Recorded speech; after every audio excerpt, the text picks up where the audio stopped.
everyone, this is Rosey, and I'm still on my road to perception. I am still walking. I am doing the best that I can to try to perceive anything that I can. I'm walking in darkness. I even cook in darkness. And in some of my later videos, I'm going to show you that I can cook, okay? There are a number of things that I can do. Don't be amazed about it, because there are things that we can do that you don't think that we can do. We are pretty good at what we do. But let me talk about this. Teenagers, families, fathers, mothers. We fathers, we need to look after our sons. Sometimes our sons are led to go down the road, the wrong road, I should say, with bad people. We need to keep an eye on our sons especially, because a lot of times they would do things that a young lady won't do. I'm not saying that your daughters won't do those things, but I do believe that sons have the tendency to do it first. Once they do it, they go to a point of no return, and they won't return. Your sons will continue on the little things, and they will educate themselves to big things, and then they will end up in jail. Going to jail is not a good place to be. I hear a lot of stories about jail. I've been to jails and looked inside of jails. I've gone and visited people inside of jails. And trust me, that's a place that no one wants to be. But they don't think about that when they're out there doing bad things. But after they do bad things and then they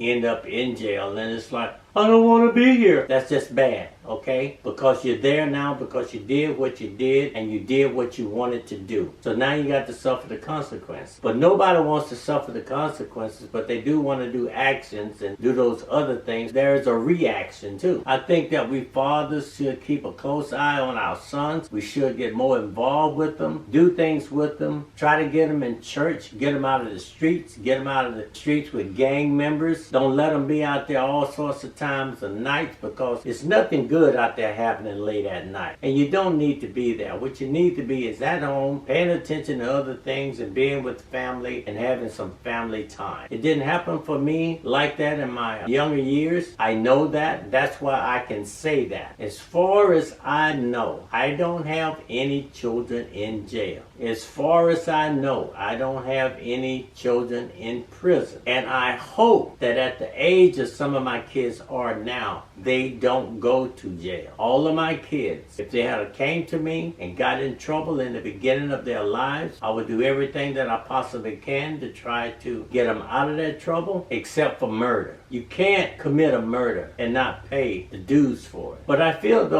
that if you steal something one time and it's not too much, I would say, then maybe you can get a second chance at life. But when you do something premeditated, that's like you're thinking about something before you do it, and then you go and do it. That's premeditation. That's right out murder. That's homicide. So what I'm trying to say is that too many of our sons, especially black kids, are getting killed. And as the cowboys used to say, killed. And sometimes I hear people say that, and sometimes it's just funny to me, and I'm not trying to make a fun game of it, but it is serious business. We don't need our young people getting killed like that, because they are the ones that's going to have to run this world later on in life. But if you keep on killing them, it's not going to be anyone here left, because we are dying off. The old people are leaving here, and then you got to rely on the young people. And every time you turn around, one of them or two or three has been killed in one night. That don't need to happen. Then we got young girls think that every little boy say that they're cute, they can go out and get pregnant. You don't need to do that, young lady. What you need to do is finish high school, go to college, get an education first, get yourself a career, and then if you decide you want to get married, get married. But try not to get married or get pregnant at a young age, okay? You need to be established first. That way that you know that you can take care of yourself or your child if that should happen. And you guys, you need to stop running around trying to be boastful and trying to be, oh, I'm a grown man and I can do this, and out there trying to have 5 or 6 kids before you turn 19 or 20 years old. That's not good. You're dropping a seed and somebody else got to take care of your kid. And then these kids is coming up fatherless. You don't want that to happen, okay? This is life that we are talking about. This is life that we're dealing with. Things has happened in the past, and a lot of time now, all it's doing is just revolving back to the same thing almost, but not as bad as it was in the past. But now it's horrendous. What we need to do is keep an eye out on things and try to calm things down. That's young teens getting pregnant and young men getting killed. We need to have a family life, a Christian life, try to live right, go to church and try to do some right things, okay? Try to do good things. You don't need to be drinking out there at a young age. And stop carrying guns to school. There's no reason why you need to have a gun at school. Matter of fact, if you're 12 or 13 or 14 years old, anywhere like that, and you're in school,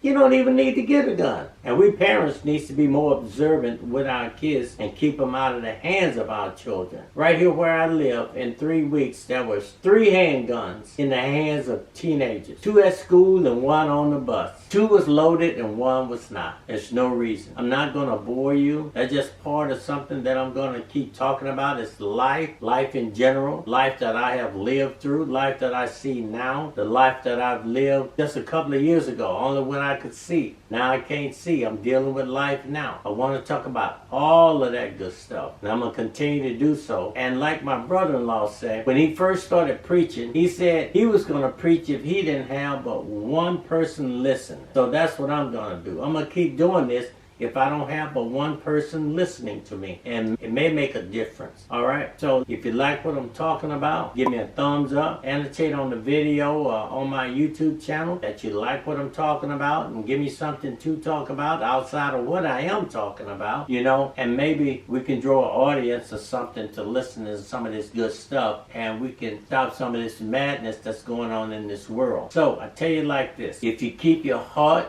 and your mind right, and I'm going to always say that, you'll get there. Trust me, because I am getting to where I want to be in life. Okay, this is Rosey. I'm on my road. I'm still walking. You take care. Have a great day, great night, or whatever, and I'll see you later.